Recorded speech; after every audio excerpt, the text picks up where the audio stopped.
The Siege of Szigetvár was an attack on the fortress of Szigetvár, I hope I'm pronouncing that right, in Hungary, by invading Ottoman forces led by Suleiman the Magnificent. And I assume by magnificent they're talking about his hat, because that thing right there, it's beautiful. Before I get to the real meat of this battle, I gotta give you some background first. The Ottoman Empire rose to power in the 1300s. They just started invading stuff. And by the 1500s, Mehmed the Conqueror had conquered Constantinople after the awful Fourth Crusade. But the Ottomans really started kicking off once Suleiman the Magnificent. He conquered so much land and greatly extended the reach and influence of the Ottoman Empire. And he was just magnificent, you know? There you go, wasn't that hard, okay? Back to Szigetvár. As the Ottomans pushed into Europe, getting closer and closer to Vienna, their main target, Suleiman hears word of a Croatian nobleman and a small army attacking Ottoman trading and supply trains. Due to this, Suleiman thought it would be a good idea to besiege this foolish man's land and remove this pesky thorn from his side.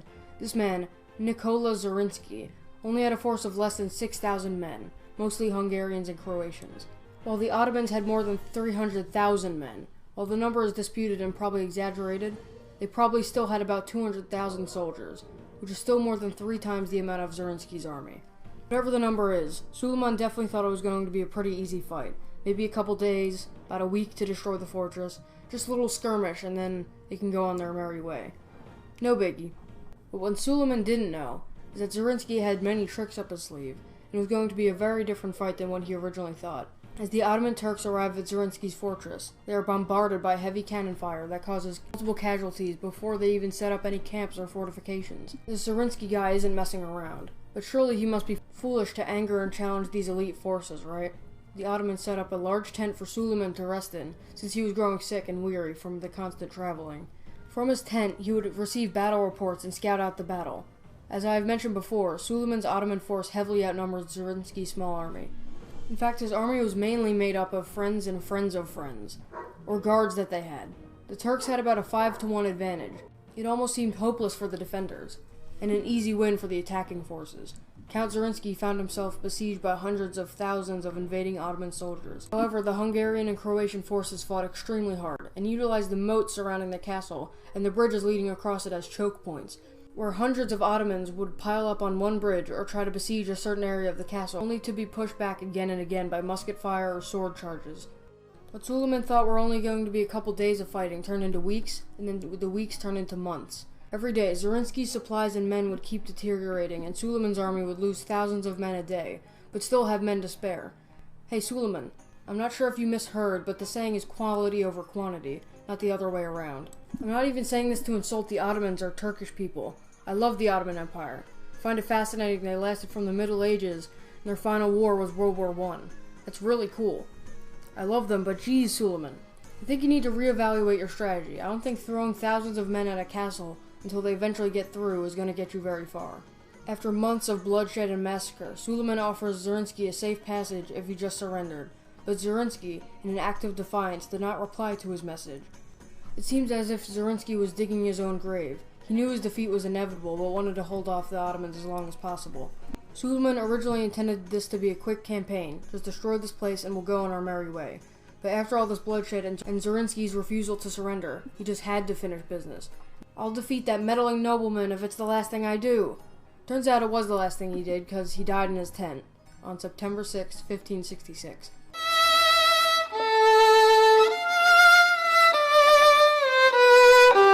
It was even said his personal physician was strangled to keep his death a secret, so the army would not give up fighting.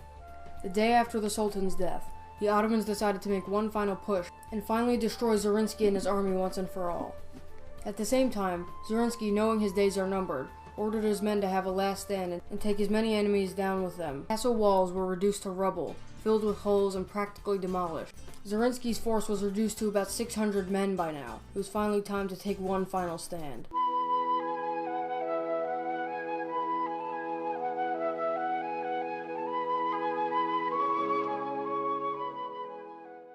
In the early morning of September 7th, 1566, the Ottomans led a full-out assault on the city, running straight through, tearing things up, rushing right at the fortress with anger in their eyes. As the Ottomans come ever closer to his castle, Zrinski gives this epic action movie speech. Let us go from this burning place into the open and stand up to our enemies. Who dies, he will be with God.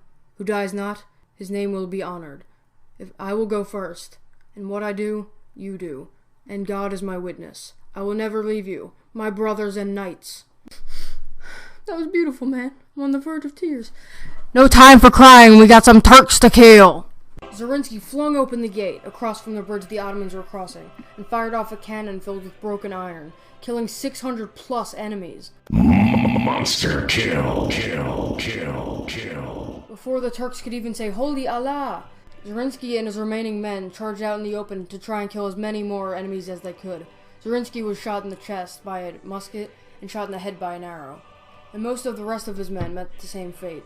But even in death, he still had one more trick up his sleeve. Before leading his last charge, he ordered a powder magazine to be lit, and as thousands of Ottomans rushed into the fortress, finally happy that the battle was over, the powder magazine exploded, killing 3,000 Ottoman soldiers. Monster kill! Ottomans had won the battle, but they had not won the war, as the casualties were extremely high, and Suleiman was killed along the way as well. The Ottomans needed a lot of time to recover from this. Siege of Szigetvár is often seen as the main reason that Europe avoided complete Ottoman control, as the bravery and heroism of a single man and a small army of less than 6,000 men had delayed the Turks' invasion of Europe long enough to avoid Ottoman domination. This man, Nikola Subik Zorinsky, may just have the biggest balls in history. And what is the moral of the story here, folks? You don't mess with Croatians. And Hungarians too, I guess. Oh yeah, and also, don't get blown up by a mortar filled with broken iron. That wouldn't be good for your, bones. I don't know who created Pokemon Go, but I'm trying to figure out how we get them to have Pokemon go to the polls. Ruling. He conquered so much land and magnificent, you know? Because the name. Suleiman hears. Due to this, Suleiman thought it would be a good idea to besiege this foolish man, or hundreds of Ottomans would line up and pile up. Where hundreds of Ottomans would pile up on one bridge, or try. What Suleiman thought were going to be only a couple. Every day, Zorinsky's. What, Teeny? How do you get in here?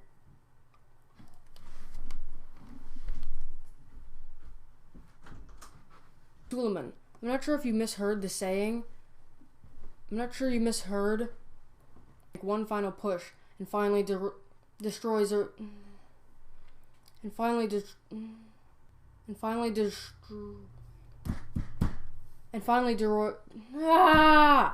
as many enemies down them, and take as many enemies down with them as possible. The castle walls were reduced. Zorinsky gives this epic action movie. Zorinsky gives this epic.